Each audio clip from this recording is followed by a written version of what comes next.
Yeah, just picked up a cover for my new Samsung tablet. That's been running okay actually. A few bugs earlier on, not big ones, but it was okay. Well, I think the price dropped pretty well the week after I bought it, which is a bit galling, but you can't do much with technology. You just... But anyway, when I went to pick up the cover, which includes a little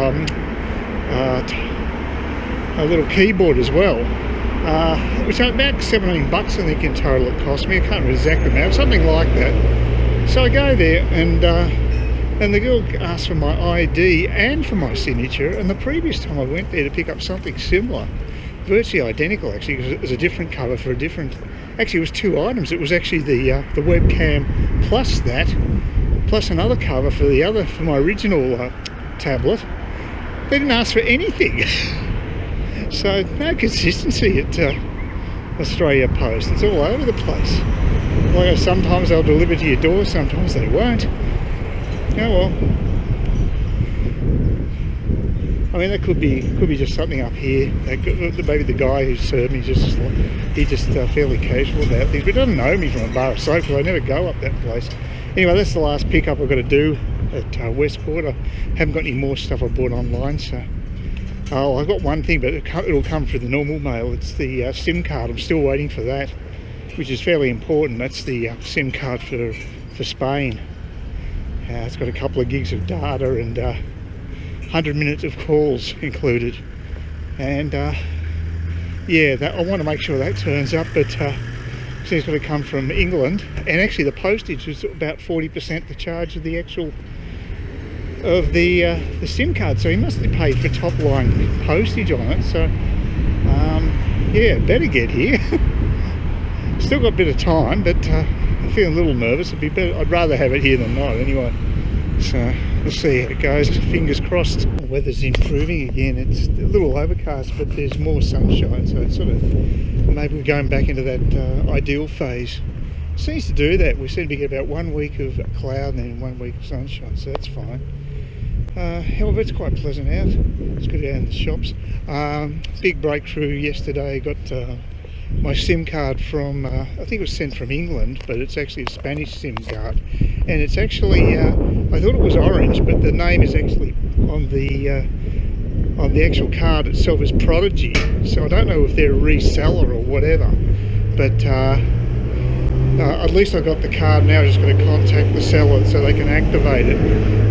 It says actually in the instructions you can activate it, I think, through their site, I think, but I don't know what system this guy's working. He might be a bit dodgy, I don't know, but as long as it works, I mean, I presume it works because he's got a decent rating on eBay, so that's why I'm not feeling too bad about getting it off them.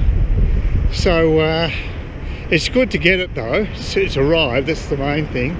So presumably I'll have a working SIM card in my mobile when I land in Madrid, and that'll be great because just in case I'm running late, then I can contact the people I've booked the apartmento, as they say in Spain, my apartment.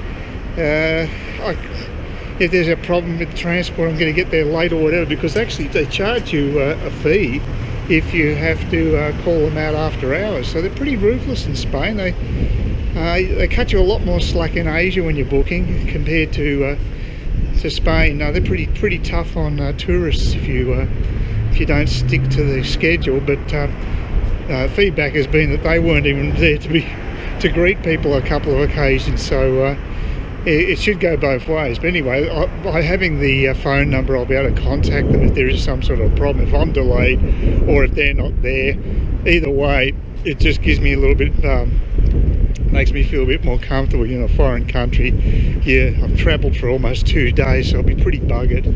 And I could have stayed in Madrid for one night, and that might have been more sensible, but seeing I'm getting into Madrid in the morning about 10 o'clock, I've got a 1 o'clock train ride, and that's not very stressful. I mean, I've used the Madrid subway system before. It's pretty crappy actually. It's not the easiest, it's not intuitive, but you just take it step by step, and I'll get to the other railway station that has the faster trains.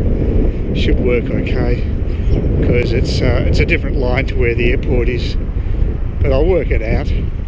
Other thing I did too was get my visa organised for Vietnam. I did the E-visa, which I haven't done before. Finally got that sorted. And what's required is you need to have your front page of your passport with the photo and all the details. You need to scan that in and send that and attach that to the application form online to their web page. You also need to have a visa photo. The same thing, you need to, or what I did was I just scanned it on my printer. Luckily the scan still works on the printer even though it doesn't print anything.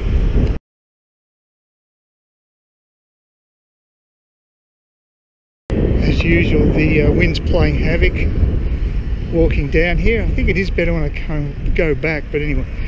So yeah, I got the I attached both the visa photo that I'd scanned and the page of my passport, and I put the application in, and it all looks like it's working perfectly. It's directly through immigration in Vietnam, and it actually works out cheaper than doing a visa on arrival, because with the visa on arrival you have to pay for the letter, and then you also have to pay a stamping fee when you get to the airport, and on top of that you have to wait at a separate counter to get the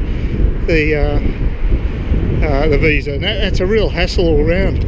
Luckily I don't have to do this time because I'm only going to be there for a shorter time than if it's if you're there for say over a month or so, and you need to get like a 3-monthly visa, then you have to do visa on arrival, which is a bit of a shame. It's a shame you can't, like or you want a model entry, the same thing applies. But if you just want like a normal tourist visit less than 30 days, then you can use the e-visa system, which is great. It's a fantastic system, and I'll definitely, for short stops over there, I'll definitely use it, and in preference to visa on arrival.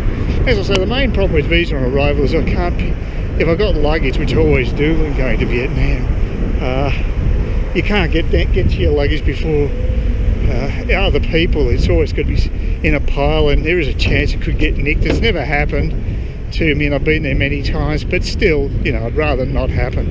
Anyway, so that all went really smoothly. So I've got 3 working days, and they'll send me the actual visa, or I don't know what they're going to send me, whether it's actually a visa that goes into the passport. I don't think they could do that because they'd have to have special paper or something. Maybe it's an authorization letter of some description that you do present with your passport, and then they'll give you the visa. But I don't know, maybe it is a printout, but I mean I thought you'd have to have I don't know if normal paper would be good enough, but maybe it is.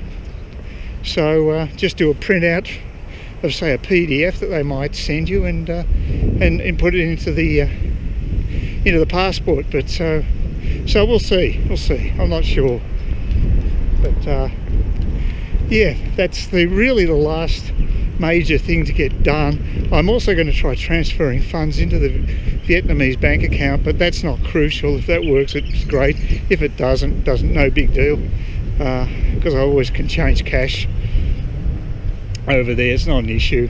So but with Europe, yeah, money's bigger deal because you get ripped off more. So I'm thinking of probably going the way of getting a bit of cash now rather than just going with getting a travel card. I may or may not get a travel card from ANC. I'm not sure yet. I might just get cash off them. We'll see how it goes, because then I can just use my normal Visa card as a backup and use it as an ATM card if I have to. But I don't like using it because in case it gets eaten by the machine, and then, like I said, it has happened to me once before in Malaysia, and it's not a good feeling. And it took a long time to get it back to me too. Pretty inefficient over there. Hopefully a little bit better in Vietnam, but I don't know. Well, not Vietnam, sorry, Spain I'm talking about. Not Vietnam's fine. I've got my own bank ATM card there. It's fantastic. Anyway, that's all good. So I've got two major pieces of out of the way, the Visa and getting the SIM card. It's all done now, and I'll just maybe try doing this transfer of money maybe today. We'll see how we go. What was the other thing I was going to say?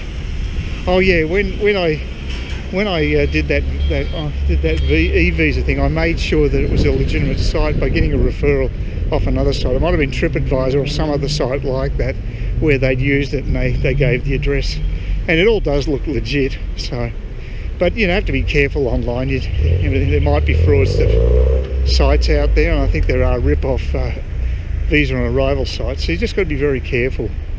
But I think this one is legit. It seemed pretty legit to me. So fingers crossed it's all okay. And should be about midway through next week. I should have my my visa, which will be great. Just less things to think about. I think I've got pretty well everything ticked off now. Just got to get copies done over at Office Works down the road there.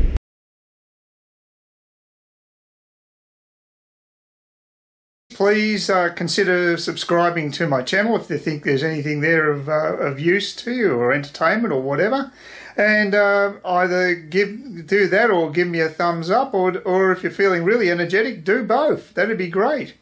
But please don't ignore me. That's the worst thing you can do on YouTube, is be ignored.